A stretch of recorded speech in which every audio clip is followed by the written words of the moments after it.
કાપા. હવે તમને એમ થતું હશે કે કાપા એટલે શું? જનરલી તમે જોજો, જે બીએડના વિદ્યાર્થીઓ હશે ને એને ખબર હશે કે કાપાનો અર્થ શું થાય છે.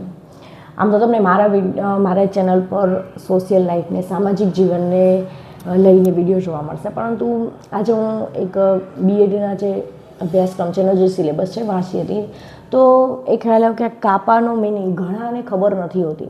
જે બીએડના પહેલા સેમેસ્ટરમાં કદાચ આવ્યા હશે એને ખબર નહીં હોય કે કાપાનો અર્થ શું થાય છે. બાકી 1-2 સેમેસ્ટર બતાવી ચૂક્યા એને ખબર હશે કે કાપાનો અર્થ શું થાય. ઘણા તમને કહેશે કે ચલો કાપા કરીને બતાવો. હવે કાપા એટલે શું આપણને ખબર નથી, તો ચલો જોઈએ કાપા એટલે શું. સાવ સહેલો અર્થ છે. કાપા એટલે કાળા પાટિયા પરનું કાર્ય. જી હા મિત્રો, જો તમે બીએડ કરતા હશો તો તમને ખબર હશે કે બીએડના વિષયમાં એક વસ્તુ શીખવામાં છે કે કાળા પાટિયા પરનું કાર્ય એટલે કે કાપા કેવી રીતે કરાય, કઈ જગ્યાએ ઊભા રહીને વ્યવસ્થિત તમે એવું લખાણ કરી શકો કે જે વિદ્યાર્થીઓ સરસ રીતે સમજી શકે. જો વિડીયો સારો લાગે તો લાઈક કરો, કમેન્ટ કરો અને ચેનલ જરૂરથી સબસ્ક્રાઈબ કરો.